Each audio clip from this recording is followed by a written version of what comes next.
Halo semuanya, kembali lagi dengan channel video Bekesa. Baiklah teman-teman sekalian, pada kesempatan kali ini aku akan mencoba untuk menjawab pertanyaan lagi ya teman-teman ya terkait dengan pemberkasan CPNS tahun 2021. Karena memang sampai hari ini masih banyak sekali teman-teman kita sebagai pejuang NIP tahun 2021 ini yang bertanya terkait dengan pemberkasan. Nah, ini ada beberapa pertanyaan yang sering sekali muncul di kolom komentar. Yang pertama itu adalah apakah salah mengisi DRH dapat menyebabkan TMS atau tidak memenuhi syarat. Lalu yang kedua itu adalah apakah bukti riwayat kerja dapat menambah golongan dan gaji. Lalu kemudian yang ketiga ini adalah apakah lampiran atau hasil lab surat keterangan sehat juga dilampirkan. Lalu kemudian yang terakhir adalah pemberkasan awal belum menikah, tapi sekarang sudah menikah, harus gimana? Baiklah, keempat pertanyaan ini yang sering sekali muncul ya teman-teman ya untuk video-videoku yang sebelumnya. Dan langsung saja aku jawab di video kali ini. Dan untuk teman-teman yang baru mampir ke channel video Bekesa, jangan lupa untuk di subscribe terlebih dahulu. Dan jangan lupa juga ya teman-teman ya untuk menekan tombol loncengnya, karena teman-teman akan mendapatkan notifikasi untuk videoku yang terbaru. Dan ini juga ada tambahan dari aku ya teman-teman ya. Untuk teman-teman sebelum berkomentar, alangkah baiknya teman-teman untuk menyimak videonya terlebih dahulu. Karena memang di videoku yang sebelumnya itu banyak sekali, padahal sudah aku bahas ya teman-teman ya, tapi masih ditanyakan di kolom komentar seperti itu. Baiklah, langsung saja kita ke pembahasannya. Pembahasan yang pertama adalah apakah salah mengisi DRH dapat menyebabkan TMS atau tidak memenuhi syarat. Jadi jawaban BKN adalah tidak salah ya teman-teman ya.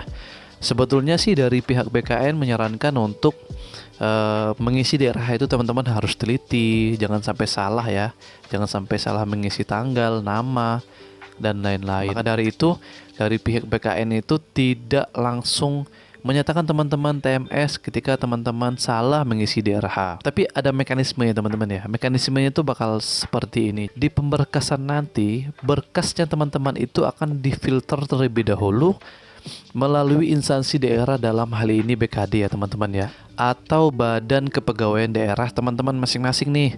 Nah, jadi nanti berkasnya teman-teman tuh akan diverifikasi terlebih dahulu, dicek dulu nih. Kalau misalkan ada yang salah, ada yang kurang, nanti teman-teman akan dinotif via WA ya teman-teman ya. Makanya di sini kalau misalkan yang mencantumkan nomor telepon itu usahakan nomor teleponnya yang aktif ya teman-teman ya. Karena dari pihak penyelenggara atau BKD itu akan menghubungi teman-teman melalui nomor tersebut.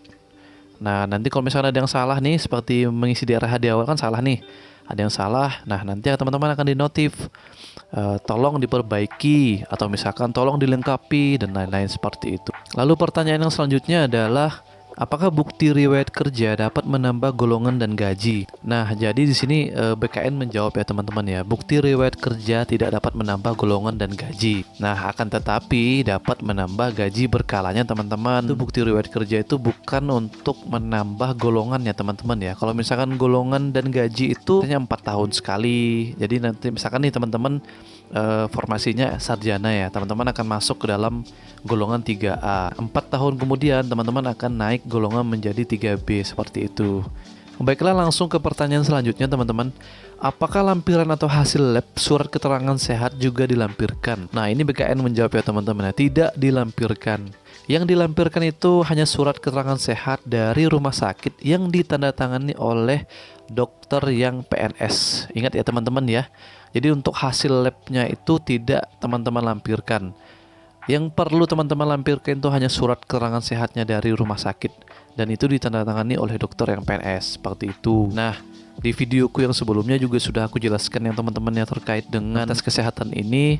Jadi yang perlu teman-teman siapkan itu adalah budgetnya ya teman-teman ya, karena memang tidak murah teman-teman, dan ini cukup mahal sih kalau menurut saya. Pada saat itu pengalaman saya pada tahun 2020 mengurus surat kesehatan ini bisa 500.000, 600, bahkan ada yang 800 sampai 1 juta teman-teman. Jadi yang teman-teman siapkan itu ya budgetnya lah ya. Baiklah, kita lanjut ke pertanyaan yang selanjutnya.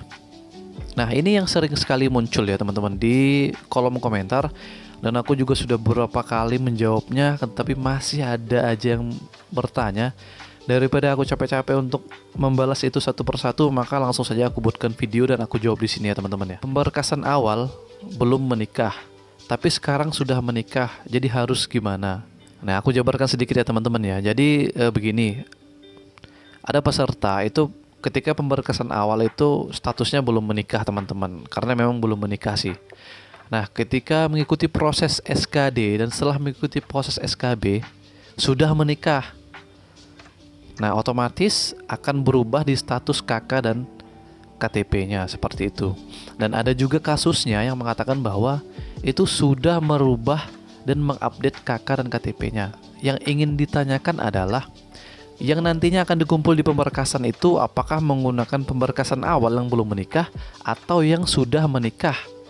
Nah, ini banyak sekali yang bertanya dengan pertanyaan yang sama. Jadi langsung saja aku jawab di sini teman-teman ya. Aku sudah searching dulu tadi dari beberapa jawaban-jawaban baik itu dari YouTube dan dari BKN itu sendiri. Kebanyakan memang mengatakan bahwa upload yang terbaru teman-teman.